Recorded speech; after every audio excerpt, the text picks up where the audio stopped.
Welcome to the making of Confinement Season 2, Episode 4. Yeah, and I'm making these so that I get feedback, so feedback is appreciated. Yeah, again, I'm not here to summarize the plot.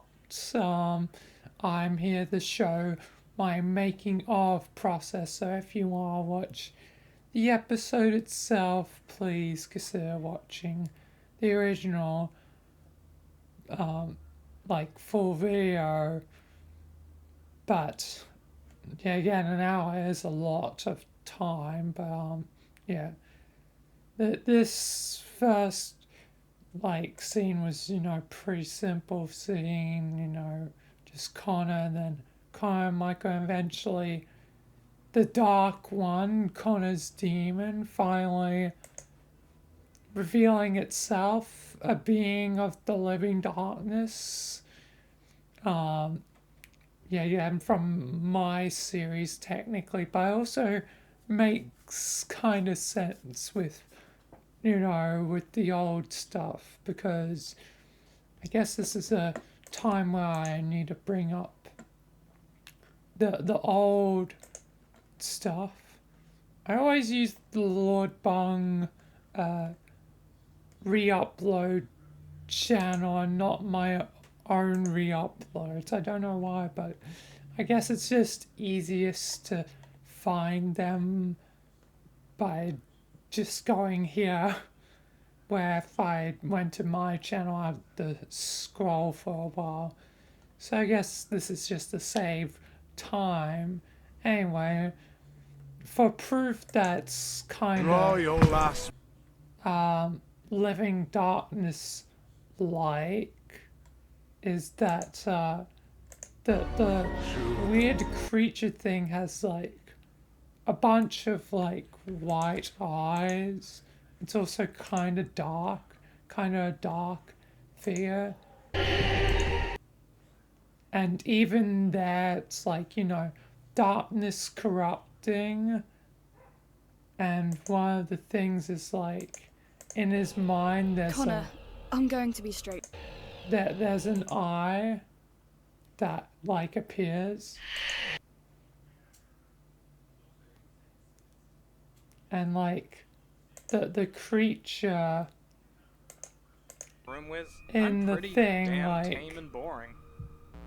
has multiple eyes. I don't think you need to worry about a thing. Yeah, multiple eyes.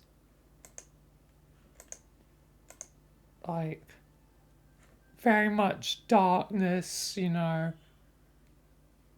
and not to mention in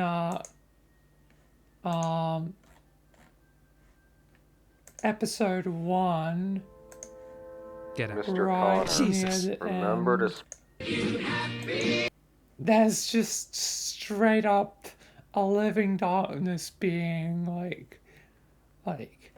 it's so similar to the living darkness from my series. If I just go to any one of the devouring things. Alright, I'm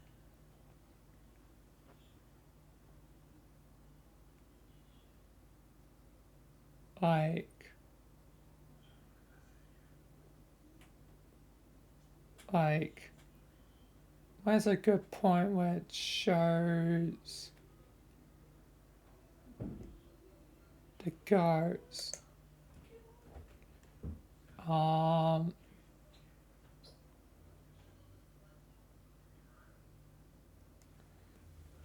There must be a good shot that goes somewhere. It has to be somewhere, but this is why I wish I had my Living Darkness folder still, because it could show the living darkness other cases of it.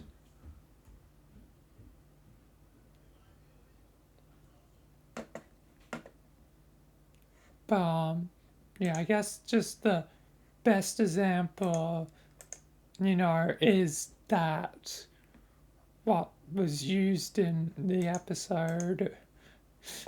I mean, it is the same thing, basically. White eyes, Each living darkness is a little bit different, but yeah, the core principle is still the same, so yeah, I was like, hey, it's close enough. I'll just say that, even though it was nameless, a nameless entity in confinement, because, yeah, again, Lord Bung didn't get that far to name it, that I'll be like, huh, perfect. I have my creation of the living darkness. I can just use that for confinement. So yeah. So yeah.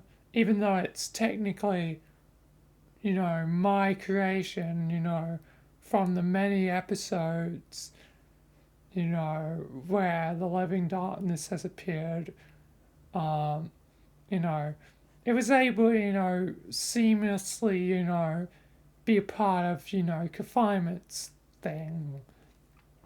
Because it already looked like that was a creature of the living darkness. Seems like the Foundation actually did capture living darkness before. Michael thought he was the only one to. No, the old Foundation did as well. He just didn't know. But yeah, a lot of the first 30 odd minutes is just lore, like that there's not really any action in the first 30 minutes. It's just a lot of lore.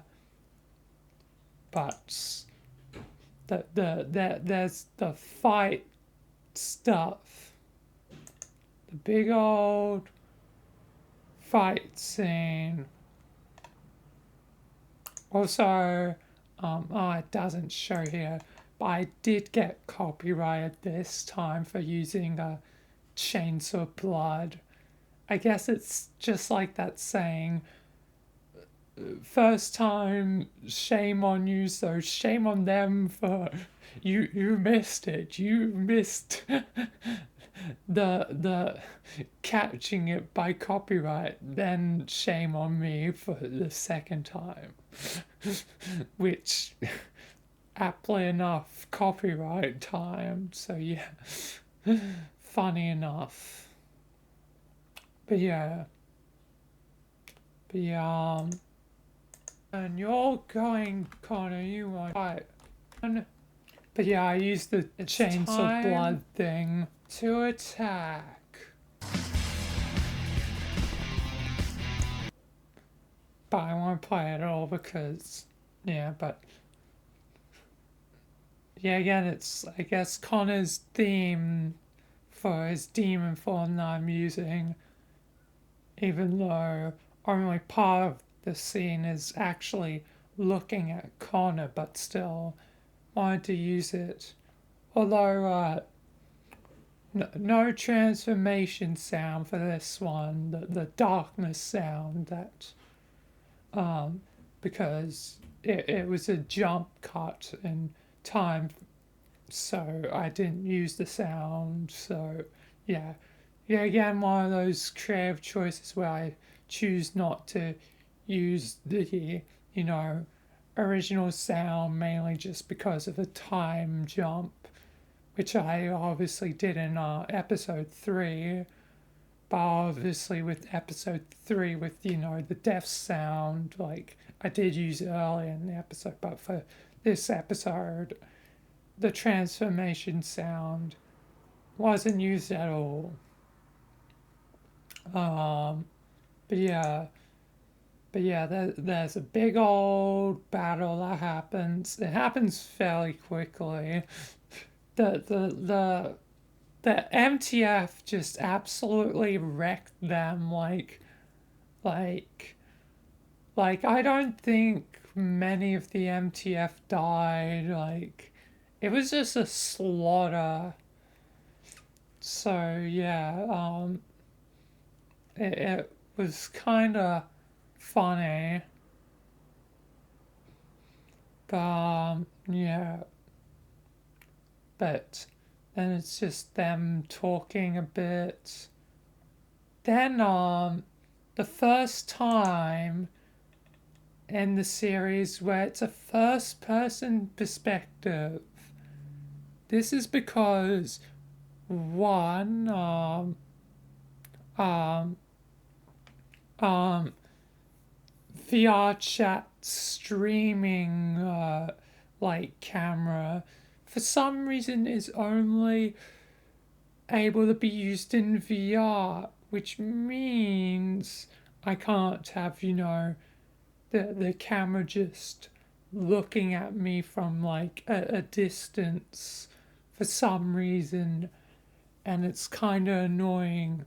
And two, like, it's from Michael's perspective, so since it's from Michael's perspective, it's more fitting that it's more in the line of my series than confinement, because confinement, you know, it looks at the characters, not looks through the characters, if you know what I mean. Like, you look at the characters, but you never see through the characters' eyes in confinement, where um,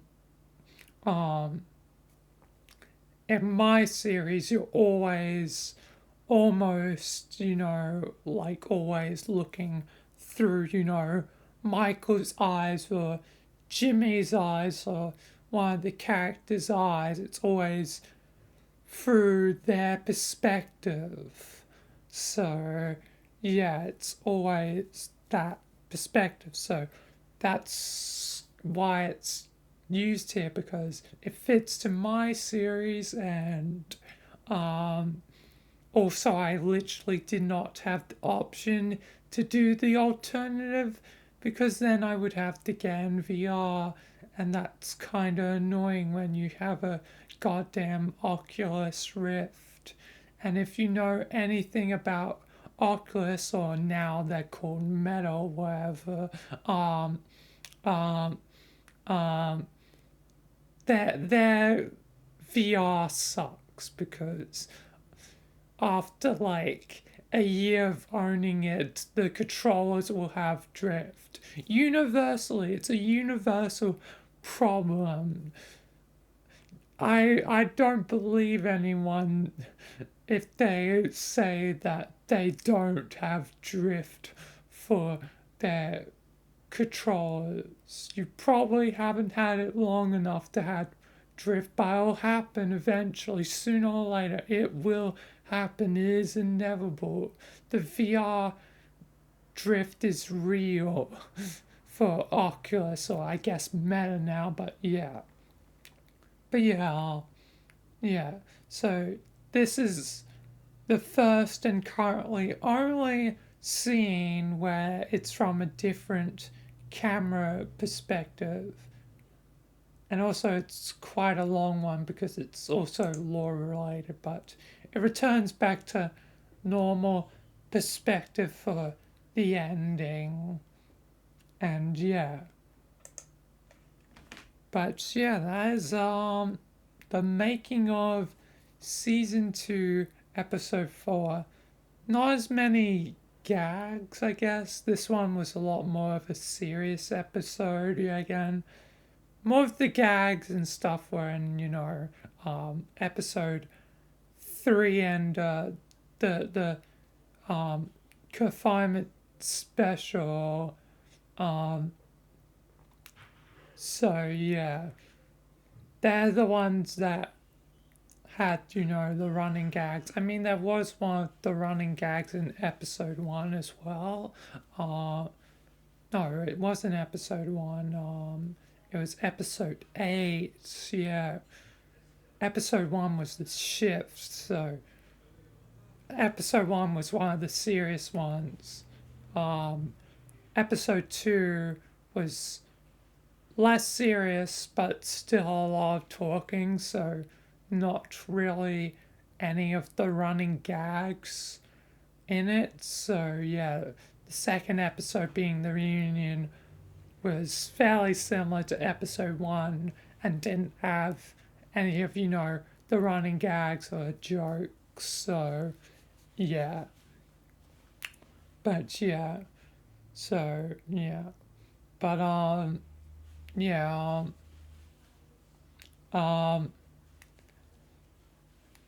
so yeah, that's the making of this episode, which now I'm finally caught up for now. And yeah, I mean, obviously, on the 25th, there'll be the next one. But in terms of, yeah, again, I'm live streaming this.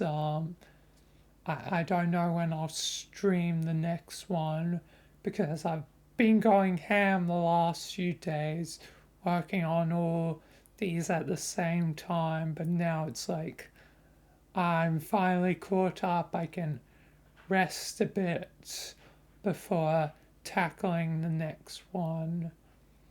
But yeah. Anyway, thank you for watching, and until next time, peace to those watching the recording.